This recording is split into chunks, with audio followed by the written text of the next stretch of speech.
Hit అవుతుంది వారా cinema. నాకు డౌటే, పక్కా హిట్టే, ఆస్కర్ వస్తుంది చూడు. Our latest blockbuster film Little Hearts with extended cut, streaming now on ETV Win.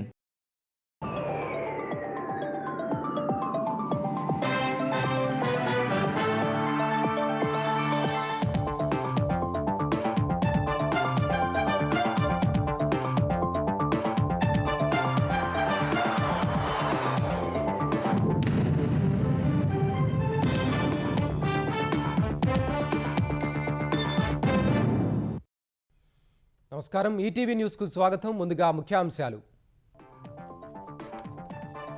ఏపీలో క్షిపణుల తయారీ యూనిట్ ఏర్పాటు చేయనున్న బీడీఎల్, 1200 కోట్ల పెట్టుబడి, 1600 మందికి ఉపాధి. నకిలీ మద్యం కేసులో ఎంతటి వారున్నా వదలొద్దన్న చంద్రబాబు, ప్రజల ప్రాణాలకు హాని చేసే వారిపై ఉక్కుపాదం మోపాలని ఆదేశం. బీసీ రిజర్వేషన్ల జీవోపై నేడు సుప్రీంకోర్టులో విచారణ, బలమైన వాదనలు వినిపించాలన్న రేవంత్ రెడ్డి, ఢిల్లీలో న్యాయవాదులతో మంత్రుల సమాలోచనలు. జూబ్లీహిల్స్ అభ్యర్థిగా బీసీని నిలబెట్టాలని కాంగ్రెస్ నిర్ణయం, 4 పేర్లతో ఏఐసీసీకి ప్రతిపాదనలు పంపిన టీపీసీసీ.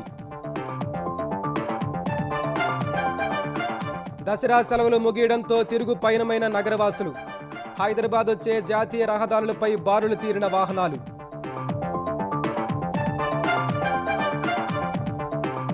రాజస్థాన్లోని జైపూర్ ప్రభుత్వ ఆసుపత్రిలో అగ్ని ప్రమాదం, ఐసీయూలో చెలరేగిన మంటలు, 6 మృతి. కల్తీ దగ్గుమందుతో మధ్యప్రదేశ్లో పెరుగుతున్న చిన్నారుల మరణాలు, 16కు చేరిన మృతుల సంఖ్య, విచారణకు సిట్ ఏర్పాటు. ఈజిప్టులో నేడు హమాస్ ఇజ్రాయిల్ శాంతి చర్చలు, కాల్పుల విరమణ, బందీల విడుదలపై సమాలోచనలు జరపనున్న ఇరు వర్గాలు.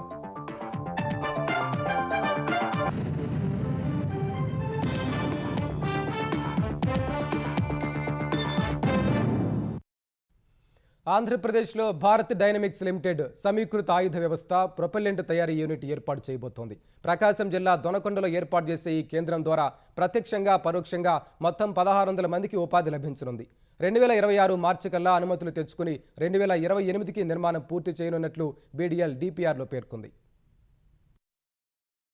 కేంద్ర రక్షణ రంగానికి చెందిన మరో ప్రతిష్టాత్మక సంస్థ ఆంధ్రప్రదేశ్కు రాబోతోంది. 1200 కోట్ల పెట్టుబడితో సమీకృత ఆయుధ వ్యవస్థ ప్రొపెల్లెంట్ తయారీ యూనిట్ను భారత్ డైనమిక్స్ లిమిటెడ్ ఏర్పాటు చేయబోతోంది. దీనికోసం 1400 ఎకరాలను కేటాయించాలని ఏపీ ప్రభుత్వానికి ఇటీవల ప్రతిపాదించింది. ఈ పెట్టుబడుల ద్వారా ప్రత్యక్షంగా 600 మందికి, పరోక్షంగా 1000 మందికి ఉపాధి కల్పించనున్నట్లు పేర్కొంది. ప్రకాశం జిల్లా దొనకొండ దగ్గర భూములను బీడీఎల్ సంస్థ ఉన్నతాధికారులు పరిశీలించారు. భారత సాయుధ దళాలకు అవసరమైన మిస్సైళ్లను, ఇతర ఆయుధాలను డీఆర్డీఓ సహకారంతో సంస్థ తయారు చేయనుంది. దీనికి అనుగుణంగా ప్రభుత్వానికి డీపీఆర్ను అందించింది. ఇప్పటికే భారత్ ఫోర్జ్ అనుబంధ సంస్థ Kalyani Strategy Systems Limited Sri Sathya Sai మడకశిరలో 2400 కోట్లతో భారీ అత్యాధునిక రక్షణ పరికరాల తయారీ యూనిట్ను ఏర్పాటు చేస్తోంది. ఈ 2 యూనిట్లతో రక్షణ రంగ పరికరాల తయారీ, పరిశోధనల విషయమై ఏపీకి ప్రపంచవ్యాప్తంగా ప్రత్యేక గుర్తింపు వస్తుందని అధికారులు పేర్కొన్నారు. బీడీఎల్ మొదటి దశలో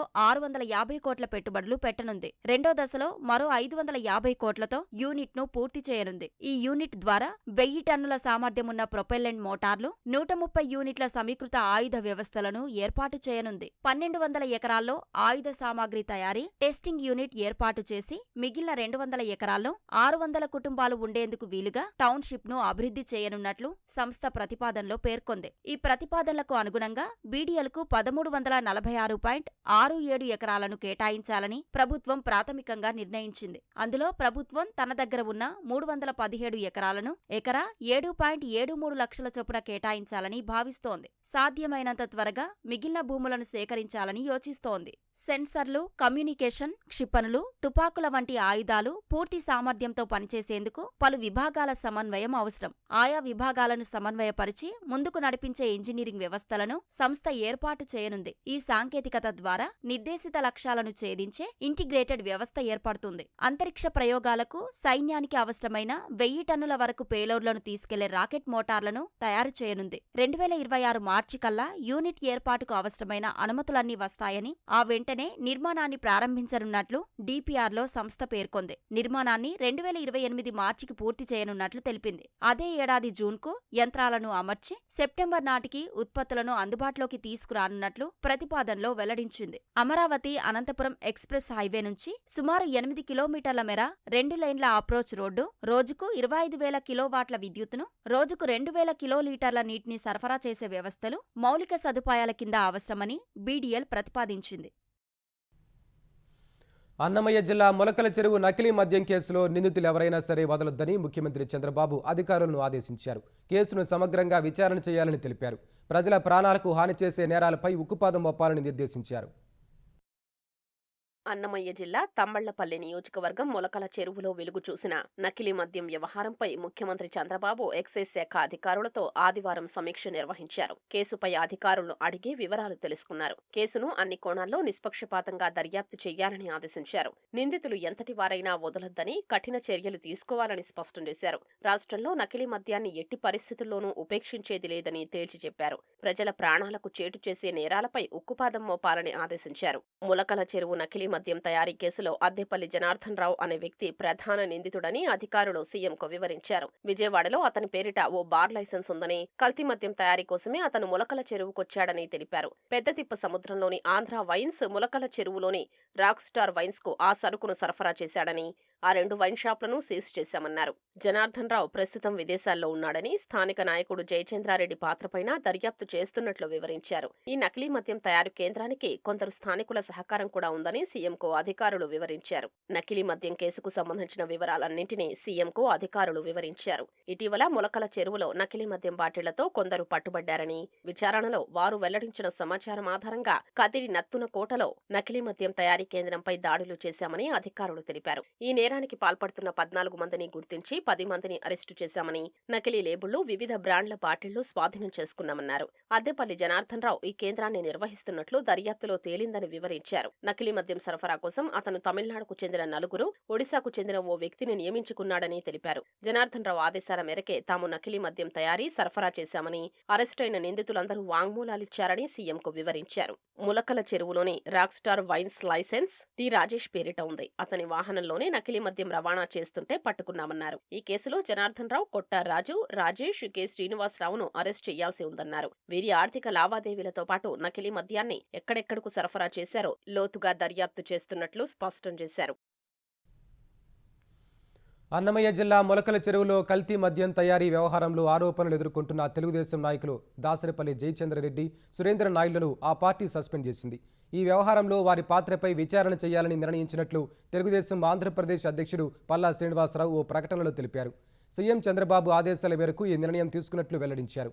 అటు కల్తీ మద్యంతో హోల్సేల్ వ్యాపారం చేసిన పెద్ద మనిషి జగనని టీడీపీ ఎమ్మెల్యే సోమిరెడ్డి చంద్రమోహన్ రెడ్డి మండిపడ్డారు.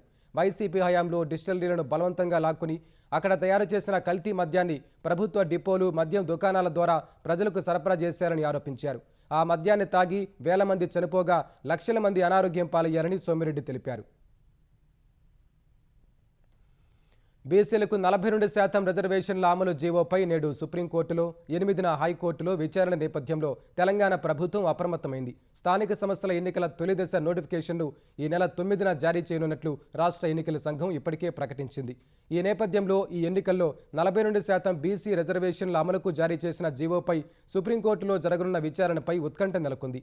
ఈ జీవో చెల్లుబాటును సవాల్ చేస్తూ దాఖలైన పిటిషన్పై సుప్రీంకోర్టులో బలమైన వాదనలు వినిపించేందుకు అన్ని ఏర్పాట్లు చేయాలని సీఎం రేవంత్ రెడ్డి అధికారులను, పార్టీ నేతలను ఆదేశించారు.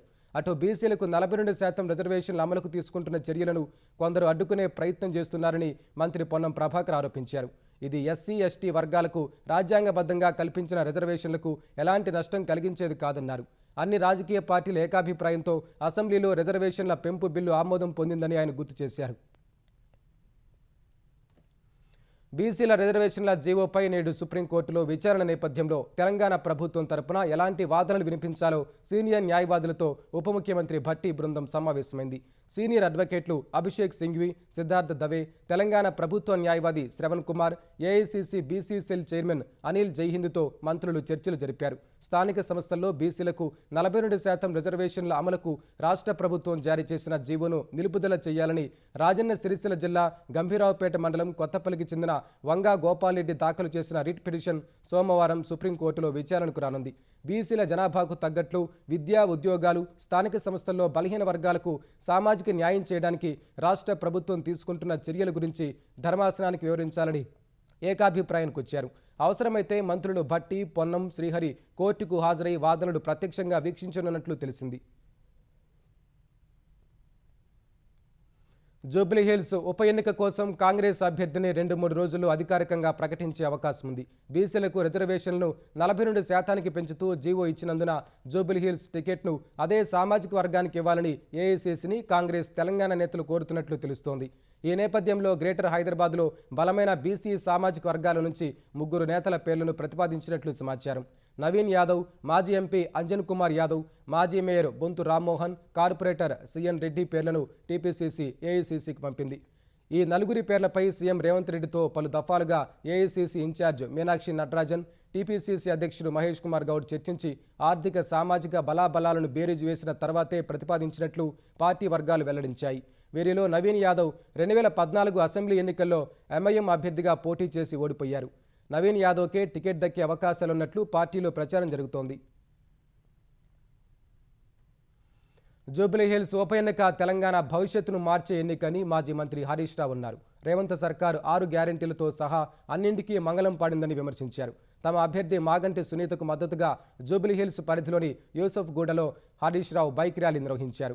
అనంతరం ఇంటింటికి బాకీ కార్డులను పంపిణీ చేశారు. 2 ఏళ్లలో రాష్ట్రాన్ని అభివృద్ధి చేశానని చెప్పుకుంటున్న సీఎం అసెంబ్లీ సమావేశాలు నిర్వహించమంటే ఎందుకు పారిపోయారని హరీష్ రావు ప్రశ్నించారు. అసెంబ్లీ ఎన్నికల ముందు తెలంగాణ అభివృద్ధి బాధ్యత తమదేనని హామీ ఇచ్చిన రాహుల్, ప్రియాంక గాంధీలు గెలిచాక పత్తా లేకుండా పోయారని విమర్శించారు. జూబ్లీహిల్స్ పర్యటనతో బీఆర్ఎస్ గెలుపుపై నమ్మకం కుదిరిందని హరీష్ రావు చెప్పారు. జూబ్లీహిల్స్ లో కాంగ్రెస్ పార్టీని ఓడిస్తే రేవంత్ రెడ్డి కుర్చీలకెళ్ళి దిగిపోడు, కాంగ్రెస్ ప్రభుత్వం ఏం పడిపోదు, కానీ ప్రజలకు మేలైతుంది. జూబ్లీహిల్స్ లో కాంగ్రెస్ కు గుణపాఠం చెప్తే రాష్ట్రంలో మహిళలందరికీ మహాలక్ష్మి కింద నెలకు 2500 వస్తాయి. వృద్ధులకు, వితంతువులకు అందరికీ నెల 4000 రూపాయల పెన్షన్ వస్తుంది. పేదింటి ఆడపిల్ల పెళ్లికి తులం బంగారం ఇస్తామన్నారు. రేవంత్ రెడ్డి వచ్చినాక 8 లక్షల ఆడపిల్లల పెళ్లిలైనాయి. 8 లక్షల తులం బంగారాలు బాకీ పడ్డాడు రేవంత్ రెడ్డి. అందుకే నేను జూబ్లీహిల్స్ ప్రజలకు చేసే విజ్ఞప్తి ఒకటే, ఇది మీ భవిష్యత్తే కాదు, తెలంగాణ ప్రజల భవిష్యత్తును నిర్ణయించే ఎన్నిక. బతుకమ్మ, దసరా పండుగల సెలవులు ముగియడంతో పల్లె నుంచి ప్రజలు తిరిగి పట్నం బాట పట్టారు. వివిధ జిల్లాల నుంచి హైదరాబాద్కు వచ్చే ప్రయాణికులతో ప్రధాన బస్ స్టేషన్లు, రైల్వే స్టేషన్లు రద్దీగా మారిపోయాయి. మరోవైపు తిరిగి వస్తున్న వారితో జాతీయ రహదారులపై టోల్ ప్లాజాల వద్ద వాహనాల రద్దీ భారీగా నెలకొంది. వాహనాలు నెమ్మదిగా కదలడంతో ప్రయాణికులు వారి గమ్యస్థానాలకు ఆలస్యంగా చేరుకుంటున్నారు. పండుగ సెలవులకు ఇంటికి వెళ్లిన ప్రజలు అవి ముగియడంతో తిరిగి హైదరాబాద్ బాటపట్టారు. ఆర్టీసీ బస్సులు, రైళ్లల్లో కాకుండా ప్రైవేటు వాహనాలపై జిల్లాల నుంచి ఒకేసారి పెద్ద ఎత్తున రోడ్డెక్కడంతో రహదారులు రద్దీగా మారాయి. హైదరాబాద్ విజయవాడ జాతీయ రహదారి వాహనాలతో నిండిపోయింది. బెంగళూరు హైదరాబాద్ జాతీయ రహదారి రద్దీగా మారింది. తిరుగు ప్రయాణికులతో ప్రయాణ ప్రాంగణాలన్నీ సందడిగా మారిపోయాయి. Jubilee bus stand, MGBS, KPHB colony, Uppal cross road, Uppal bus stand, Dilsukh Nagar, LB Nagar, Aramghar తదితర ప్రాంతాల్లో ప్రయాణికుల రద్దీ ఎక్కువగా ఉంది. జేబీఎస్ బస్టాండ్కు కరీంనగర్, నిజామాబాద్, ఆదిలాబాద్, మెదక్ జిల్లాల నుంచి వచ్చే ప్రయాణికులు భారీగా చేరుకుంటున్నారు. ఉప్పల్ బస్టాండ్ వరంగల్, నల్గొండ ప్రాంతాల నుంచి వచ్చే వారితో కిటకిటలాడుతోంది. మహబూబ్ నగర్, కర్నూలు జిల్లాల నుంచి వచ్చే వారితో ఆరాంఘర్ బస్టాండ్ సందడిగా కనిపించింది. ఆంధ్రప్రదేశ్ నుంచి వచ్చే ప్రయాణికులతో ఎంజీబీఎస్ బస్టాండ్ సైతం రద్దీగా మారిపోయింది. సికింద్రాబాద్, కాచిగూడ, నాంపల్లి, లింగంపల్లి రైల్వే స్టేషన్లో ప్రయాణికులతో కిటకిటలాడుతున్నాయి. బస్సుల్లో సీట్లు దొరక్కపోవడంతో నిల్చొని ప్రయాణం చేయాల్సి వచ్చిందని కొంతమంది ప్రయాణికులు తెలిపారు.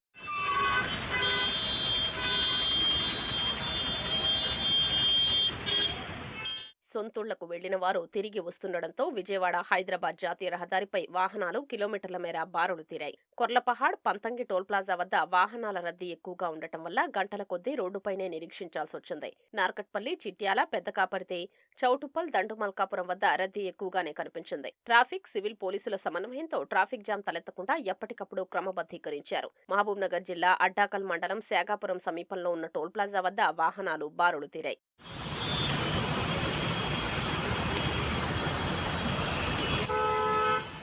జిల్లాల్లోనూ సొంతూళ్ల నుంచి పట్టణాలకు పయనమైన ప్రజలతో ప్రయాణ ప్రాంగణాలన్నీ కిక్కిరిసిపోయాయి. తెలంగాణ నలుమూలల నుంచే కాకుండా ఏపీ, కర్ణాటక, మహారాష్ట్రల నుంచి హైదరాబాద్కు ప్రజలు వస్తుండటంతో నేడు సాయంత్రం వరకు ఆర్టీసీ ప్రత్యేక బస్సులు నడపనుంది.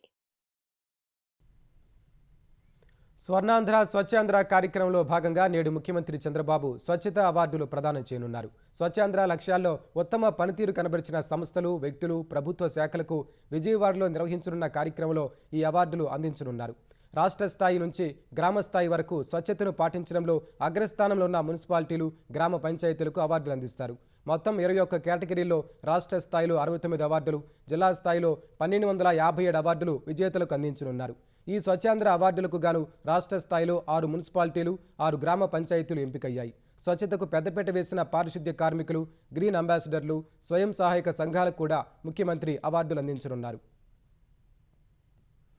పార్వతీపురం మన్యం జిల్లా కురుపాంలోని బాలికల గురుకులంలో అనారోగ్యంతో బాధపడుతున్న విద్యార్థినులకు మెరుగైన చికిత్స అందిస్తామని ఉప ముఖ్యమంత్రి పవన్ కళ్యాణ్ తెలిపారు. కురుపాం గురుకులంలోని విద్యార్థినులు అనారోగ్యానికి గురైన ఘటనపై జిల్లా అధికారులు, వైద్యులతో పవన్ కళ్యాణ్ సమీక్ష నిర్వహించారు. బాలికలు కామెర్లు, సంబంధిత లక్షణాలతో అనారోగ్యానికి గురైనట్లు అధికారులు తెలిపారు. కొద్ది రోజులుగా అనారోగ్యంతో ఉన్న 2 విద్యార్థినులు వేరువేరు రోజుల్లో ఇంటి దగ్గర మరొకరు ఆసుపత్రిలో మృతి చెందినట్లు వివరించారు. విశాఖ కేజీహెచ్లో 37 మంది విద్యార్థినులకు చికిత్స అందిస్తున్నారని తెలిపారు. అదనపు వైద్య, ఆరోగ్య సిబ్బందిని ఏర్పాటు చేసుకుని నిరంతరం వారి ఆరోగ్య పరిస్థితిని పరీక్షించాలని అధికారులకు పవన్ స్పష్టం చేశారు. త్వరలో కురుపాం వెళ్లి గురుకులంలో పరిస్థితిని పరిశీలిస్తానని వెల్లడించారు. అమెరికాలో దుండగుడి కాల్పులో దుర్మరణం చెందిన హైదరాబాద్ విద్యార్థి చంద్రశేఖర్ కుటుంబాన్ని బీజేపీ తెలంగాణ అధ్యక్షుడు రామచంద్రరావు పరామర్శించారు. మీరుపేట పోలీస్ స్టేషన్ పరిధిలోని టీచర్స్ కాలనీలో ఉన్న చంద్రశేఖర్ నివాసానికి వెళ్లి తల్లిదండ్రులను ఓదార్చారు. కేంద్ర ప్రభుత్వ దృష్టికి ఈ అంశాన్ని తీసుకెళ్లి భౌతిక కాయం త్వరగా స్వదేశానికి రప్పించేలా చర్యలు తీసుకుంటామని రామచంద్రరావు తెలిపారు. చంద్రశేఖర్ కుటుంబాన్ని తెలంగాణ ఎస్సీ ఎస్టీ సంక్షేమ శాఖ మంత్రి అడ్లూరి లక్ష్మణ్ స్థానిక కాంగ్రెస్ నాయకులతో కలిసి పరామర్శించారు. బాధిత కుటుంబాన్ని ఓదార్చిన మంత్రి అడ్లూరి ప్రభుత్వ పరంగా అన్ని విధాలా అండగా ఉంటామని భరోసా ఇచ్చారు. వికారాబాద్ జిల్లా మొయినాబాద్ మండలం పెద్ద మంగళారంలోని ఓక్స్ ఫామ్ హౌస్లో మైనర్లు మద్యం, డ్రగ్స్ పార్టీ నిర్వహిస్తున్నారనే సమాచారంతో రాజేంద్రనగర్ ఎస్ఓటీ పోలీసులు తనిఖీలు నిర్వహించారు. దావత్లో 50 మంది మైనర్లు ఉన్నట్లు పోలీసులు గుర్తించారు. ఇన్స్టాగ్రామ్లో ట్రాప్ హౌస్ 9mm అనే పేజ్లో మైనర్లు పరిచయమై పార్టీ నిర్వహించినట్టు తేల్చారు. ఇందుకు సంబంధించి పాల్గొన్న వారి దగ్గర డబ్బులు వసూలు చేసినట్టు బయటపడింది. మైనర్లు తమ ఇళ్లలో పర్యాటక ప్రాంతానికి వెళ్తున్నట్లు చెప్పి పార్టీకి హాజరైనట్టు పోలీసులు గుర్తించారు. పార్టీలో పాల్గొన్న వారందరికీ డ్రగ్ టెస్ట్ నిర్వహించగా వారిలో 2 మైనర్లకు గంజాయి పాజిటివ్గా తేలింది. 6 నిర్వాహకులను పోలీసులు అదుపులోకి తీసుకున్నారు. ఫామ్ హౌస్లో 8 విదేశీ మద్యం సీసాలు స్వాధీనం చేసుకున్నారు. నిందితుల్లో ఫామ్ హౌస్ యజమాని, నిర్వాహకుడు, డీజే ఆపరేటర్లు ఉన్నారు. మైనర్లకు నోటీసులు ఇచ్చి పంపించి వేసినట్టు సమాచారం. రాజస్థాన్లోని జైపూర్లో ఉన్న సవాయ్ మాన్ సింగ్ ప్రభుత్వ ఆసుపత్రిలో ఘోర అగ్ని ప్రమాదం జరిగింది. ఈ ప్రమాదంలో అత్యవసర విభాగంలో చికిత్స పొందుతున్న 6 రోగులు మృతి చెందారు. క్షతగాత్రుల వివరాలు వెల్లడి కాలేదు. స్టోరేజ్ ఏరియాలో మంటలు చెలరేగిన సమయంలో ఐసీయూలో 11 మంది రోగులకు చికిత్స అందిస్తున్నామని డాక్టర్ అనురాగ్ ధన్కడ్ తెలిపారు. అగ్ని ప్రమాదానికి షార్ట్ సర్క్యూట్ కారణంగా భావిస్తున్నామని చెప్పారు. అగ్నిమాపక సిబ్బంది సుమారు 2 గంటల పాటు శ్రమించి మంటలను అదుపులోకి తెచ్చారు. మొదట పొగలుముకున్న సమయంలోనే ఆసుపత్రి సిబ్బందిని హెచ్చరించినా వారు పట్టించుకోలేదని రోగుల బంధువులు ఆరోపించారు. సవాయ్ మాన్సింగ్ ఆసుపత్రిని రాజస్థాన్ సీఎం భజన్లాల్ శర్మ సందర్శించి అధికారులతో సమీక్షించారు. అనంతరం మృతుల కుటుంబ సభ్యులతో మాట్లాడి వారికి ధైర్యం చెప్పారు. కల్తీ దగ్గుమందు ఔషధంతో మధ్యప్రదేశ్లో మరణిస్తున్న పిల్లల సంఖ్య పెరుగుతోంది. ఆదివారం మరో 2 మృతి చెందారని ఆ రాష్ట్ర ఆరోగ్య శాఖ అధికారులు తెలిపారు. దీంతో మొత్తం మృతుల సంఖ్య 16కు చేరింది. ఈ ఘటనలో నిర్లక్ష్యంగా వ్యవహరించిన వైద్యుడు ప్రవీణ్ సోనీని పోలీసులు అదుపులోకి తీసుకున్నారు. సోనీ ప్రభుత్వ ఆసుపత్రిలో వైద్యుడైనప్పటికీ ఓ ప్రైవేట్ క్లినిక్ నిర్వహిస్తున్నారని అధికారులు తెలిపారు. ఆ క్లినిక్లోనే చిన్నారులకు కోల్డ్రిప్ సిరప్ను సూచించారని వెల్లడించారు. పిల్లల మృతిపై దర్యాప్తు చేసేందుకు మధ్యప్రదేశ్ ప్రభుత్వం సిట్ను ఏర్పాటు చేసింది. అటు దగ్గుమందుల నాణ్యతపై ఆందోళనలు వ్యక్తమవుతున్న నేపథ్యంలో రాష్ట్రాలకు కేంద్ర ప్రభుత్వం కీలక ఆదేశాలు జారీ చేసింది. ఔషధ ఉత్పత్తిదారులు సవరించిన షెడ్యూల్ ఎం ప్రమాణాలను తప్పనిసరిగా పాటించేలా చూడాలని నిర్దేశించింది. ఔషధ నాణ్యత ప్రమాణాలను పాటించడం, దగ్గుమందుల వినియోగం వంటి అంశాలను సమీక్షించేందుకు కేంద్ర ఆరోగ్య శాఖ కార్యదర్శి పిఎస్ శ్రీవాత్సవ అన్ని రాష్ట్రాలు, కేంద్రపాలిత ప్రాంతాల వైద్యారోగ్య శాఖ అధికారులతో ఉన్నత స్థాయి సమావేశం నిర్వహించారు. అనంతరం అందులో చర్చించిన అంశాలపై ప్రకటన విడుదల చేశారు. గాజా ఇజ్రాయెల్ యుద్ధాన్ని ముగించడానికి ప్రయత్నాలు జోరందుకున్నాయి. అమెరికా అధ్యక్షుడు డొనాల్డ్ ట్రంప్ ప్రతిపాదించిన 20 సూత్రాల శాంతి ప్రణాళికపై హమాస్, ఇజ్రాయెల్ మధ్య పరోక్ష చర్చలు నేడు ఈజిప్టులో ప్రారంభం కానున్నాయి. అమెరికా ప్రత్యేక రాయబారి స్టీవ్ విట్కాఫ్, ఖతార్ విదేశాంగ మంత్రి Sheikh Mohammed bin Abdul Rahman Thani కూడా ఈ చర్చల్లో పాల్గొననున్నారు. కాల్పుల విరమణ, బందీల విడుదల ఈ వారంలో చోటు చేసుకునే అవకాశం ఉందని ఇజ్రాయెల్ ప్రధాని నెతన్యాహు చెప్పిన నేపథ్యంలో ఈ చర్చలు ప్రాధాన్యం సంతరించుకున్నాయి. మరోవైపు గాజాపై ఇజ్రాయెల్ దాడులు కొనసాగిస్తూనే ఉంది. బందీలను సురక్షితంగా తెచ్చేందుకు తక్షణం బాంబు దాడులు ఆపాలని ట్రంప్ చెప్పినా దాడులు చేస్తోంది. గత 24 గంటల్లో 65 మంది పాలస్తీనియన్లు చనిపోయారని హమాస్ ఆరోగ్య శాఖ తెలిపింది. అటు పాలస్తీనియన్లకు మద్దతుగా తుర్కియేలోని అంకారా, ఇస్తాంబుల్లో, నెదర్లాండ్స్లోని ఆమ్స్టర్డామ్లో భారీ స్థాయిలో ప్రదర్శనలు జరిగాయి. మహిళల వన్డే ప్రపంచ కప్లో భారత్ వరుసగా 2వ విజయం సాధించింది. చిరకాల ప్రత్యర్థి పాకిస్తాన్తో జరిగిన మ్యాచ్లో 88 పరుగుల తేడాతో గెలుపొందింది.